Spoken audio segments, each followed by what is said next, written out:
சிவகாமியின் சபதம் அத்தியாயம் 15 ரதியின் தூது. அத்தியாயம் 15 ரதியின் தூது. குதிரை வந்த சப்தம் சிவகாமியின் செவியில் விழுந்தது. குதிரை நின்றதையும் அதன் மேல் வந்த வீரன் இறங்கி தன்னை நோக்கி நடந்து வருவதையும் அவள் உணர்ந்தாள். வருகிறது இன்னார்தாம் என்பதை அவளுடைய நெஞ்சு அவளுக்கு உணர்த்தியது.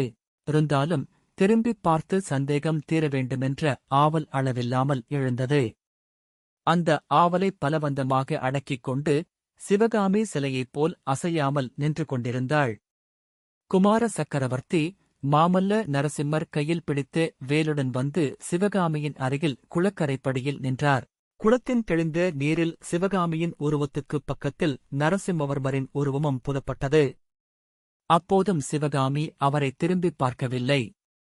வீர சௌந்தரியம் குடிகொண்டு தேஜசுடன் விளங்கிய நரசிம்மரின் நவம்பர் யௌவன முகத்தில் இலேசாக புன்னகை அரும்பியது. அவரும் சிவகாமியை நேராகப் பார்க்காமல் தண்ணீரில் பிரதிபலித்து அவளுடைய முழுமதி முகத்தை உற்று நோக்கினார். சிவகாமி சட்டென்று முகத்தை திருப்பிக் கொண்டு அவளுக்கு இன்னொரு பக்கத்தில் நின்ற மான்குட்டியைப் பார்த்து, ரதி, இவர் யார், எதற்காக இங்கு வந்தார் என்று கேள் என்றாள். இதைக் கேட்ட நரசிம்மரின் முகத்தில் புன்னகை மறைந்தது, புருவங்கள் நெறிந்தன. அவரும் ரதியைப் பார்த்து, ரதி, உன் எஜமானி பரத கண்டத்திலேயே இணையற்ற பரத கலாராணியாகிவிட்டாள் அல்லவா? பழைய சிநேகத்தை நினைவு வைத்திருக்க முடியுமா? இவர் யார் என்று கேட்கத்தான் தோன்றும். இது ஒன்றும் எனக்கு ஆச்சரியமில்லை ரதி என்றார்.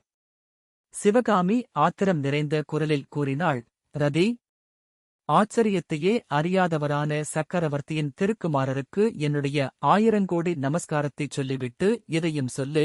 அவரோ பூமண்டலாதிபதியின் புதல்வர். தேச தேசங்களின் ராஜராஜாக்கள் எல்லாம் தம் திருப்பாதங்களில் விழுந்து வணங்கப் பெற்ற பிரபு. அப்பேற்பட்டவர்க்கும் இந்த ஏழைச் சிற்பியின் மகளுக்கும் சிநேகம் எப்படிச் சாத்தியம்? அந்த எட்டாத பழத்துக்கு ஆசைப்பட்டது என்னுடைய அறிவீனந்தான் என்பதை உணர்ந்து கொண்டேன் ரதி. மாமல்லர் பரிகாசம் தொனித்த குரலில் சொன்னார், ரதி, உன் எஜமானிக்கு ஒரு விஷயத்தை ஞாபகப்படுத்து. பரத சாஸ்திர பண்டிதையான சிவகாமி தேவி இப்போது ஆடரங்கத்தில் நிற்கவில்லை, அபிநயம் பிடிக்கவில்லை. நிருத்தம், நிருத்தியம், ஹஸ்தம், அபிநயம் ஆகியவைகளைக் கொஞ்சம் ஒதுக்கி வைத்துவிட்டு என்னுடன் சுபாவிகமாக பேசச் சொல்லு. இயற்கையில் செவ்வரியோடிய சிவகாமியின் கண்கள் இப்போது கோபத்தினால் கோவைப்பழம் போல் சிவந்தன. ஆமாம் ரதி, ஆமாம். நான் நடன அரங்கத்தில் நடிக்கும் நாடகக்காரிதான். காஞ்சிச் சக்கரவர்த்தியின் திருக்குமாரர் எங்கே? ஆயனச் சிற்பியின் மகள் எங்கே? மாமல்லரின் அருளைப் பெறுவதற்கு அரண்மனைகளிலும் அந்தப்புரங்களிலும் வளரும் எத்தனையோ ராஜகுமாரிகள் தவங்கிடக்கிறார்கள். அரங்க மேடையில் ஏறி ஆடும் இந்த ஏழைப் பெண்ணின் ஞாபகம் அவருக்கு எப்படிருக்கும் என்று சிவகாமி சொன்னபோது அவளுடைய குரல் தழுதழுத்தது. அவளுடைய கண்களில் நீர் துளித்தது. நரசிம்மவர்மர் மனங்கனிந்தவராய் அன்பு ததும்பிய குரலில், சிவகாமி, ஏன் இப்படியெல்லாம் பேசுகிறாய்? இந்த பல்லவ சாம்ராஜ்யத்துக்கு நான் உண்மையில் தலைவனாகும்போது அரங்க மேடையில் சதங்கை ஒலிக்க ஆடும் உன் அழகிய பாதங்களுக்கு அந்த பதவியை அர்ப்பணம் செய்வேன். என் உள்ளம் உனக்குத் தெரியாதா என்றார். இதனாலும் சிவகாமியின் மனம் மாறவில்லை. மீண்டும் அவள் மான்கொட்டியையே பார்த்தவளாய், ரதி, கதைகளிலும் காவியங்களிலும் புருஷர்களுடைய நயவஞ்சகத்தைப் பற்றி எவ்வளவோ கேட்டறிந்திருக்கிறேன். ஆனால் அவர்களில் யாரும் காஞ்சி குமார சக்கரவர்த்திக்கு இணையாக மாட்டார்கள் என்றாள். நரசிம்மவர்மருக்கு இப்போது உண்மையாகவே கோபம் வந்ததென்று அவருடைய புருவங்களின் நெருப்பிலிருந்து தெரிந்தது. சிவகாமி, ஏன் இன்றைக்கு இவ்விதம் மாறிப்போயிருக்கிறாய்? எவ்வளவோ ஆசையுடன் நான் உன்னை தேடி வந்தேன். எவ்வளவோ விஷயங்கள் பேச எண்ணியிருந்தேன். நான் வந்ததே உனக்கு பிடிக்கவில்லை என்று தோன்றுகிறது, இதோ போகிறேன் என்று ஓர் அடி எடுத்து வைத்தார்.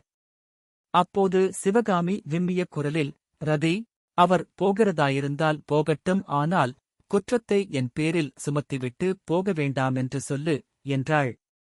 நரசிம்மர் மேலே அடி எடுத்து வைக்காமல் நின்று, நான் தான் என்ன குற்றம் செய்துவிட்டேன்? அதைச் சொல்லிவிட்டு கோபித்துக் கொண்டால் மிகவும் நன்றாயிருக்கும் என்றார். சிவகாமி பெண் சிங்கத்தைப் போல் கம்பீரமாக அவரை திரும்பிப் பார்த்து, என்னுடைய நடனக் கலையைப் பற்றி எப்படியெல்லாம் பாராட்டிப் பேசினீர்கள். எவ்வளவெல்லாம் முகஸ்துதி செய்தீர்கள்.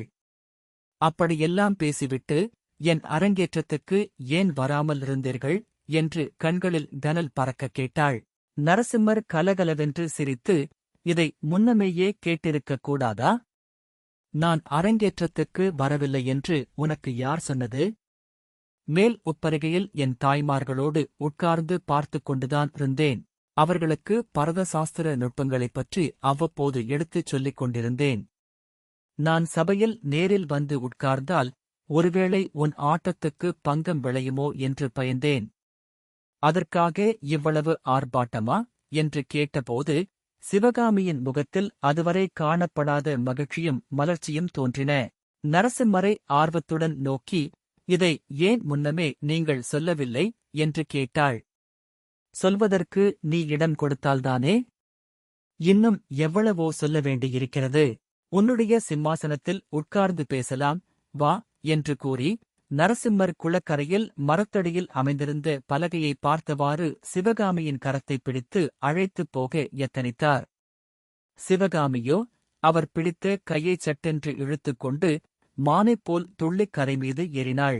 அவர்களிருவரும் போய் மரத்தடியில் போட்டிருந்த பலகையில் உட்கார்ந்ததை ரதி தலை நிமிர்ந்து பார்த்துக் கொண்டிருந்தது. இனி நம்முடைய தூது இவர்களுக்கு தேவையில்லை என்பதை தெரிந்து கொண்டது போல் அது குளத்தோரமாக கருகருவென்று வளர்ந்திருந்த பசும் புல்லை மேயச் சென்றது. தொடர்ந்து பார்ப்போம். சிவகாமியின் சபதம்.